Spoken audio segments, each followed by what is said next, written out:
సునామీలతో ఉన్న అతిపెద్ద సమస్య ఏంటంటే మోడర్న్ టెక్నాలజీ ఉన్నా కూడా సునామీలను అంచనా వేయలేకపోవడం. అందుకే సునామీ గురించి కేవలం 8 నిమిషాల ముందు వార్నింగ్ వచ్చినా కూడా సెండాయి ప్రజలకు అక్కడి నుండి తప్పించుకునే అవకాశం కూడా దొరకలేదు. ఈ సంఘటన ఫలితంగా 2,28,000 మంది తమ ఇళ్లను కోల్పోయారు.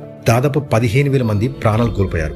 ఒకవైపు ఎమర్జెన్సీ సిచ్యువేషన్ ఉండగా మరోవైపు ఫుకుషిమా న్యూక్లియర్ పవర్ ప్లాంట్ కూడా ఫెయిల్ అవడంతో డేంజరస్ న్యూక్లియర్ డిజాస్టర్ సంభవించింది. ఈ సునామీ వల్ల జపాన్ కు మొత్తం $235 బిలియన్ నష్టం కలిగింది. అందుకే దీన్ని ప్రపంచంలో మోస్ట్ ఎక్స్పెన్సివ్ డిజాస్టర్ గా కూడా పరిగణిస్తారు. అయితే ఎందుకెప్పుడు సునామీలు జపాన్ పై దాడి చేస్తాయి అనే ప్రశ్నకు సమాధానంగా జపాన్ యొక్క జియోగ్రాఫిక్ లొకేషన్ అని చెప్పొచ్చు. మీరు చూస్తున్న ఈ పసిఫిక్ మహాసముద్రం ప్రాంతమే ప్రపంచంలోని 90% భూకంపాలు, అగ్నిపర్వత విస్ఫోటనాలు మరియు సునామీలకు మూల కారణం. ఈ ప్రాంతాన్ని రింగ్ ఆఫ్ ఫైర్ అని పిలుస్తారు.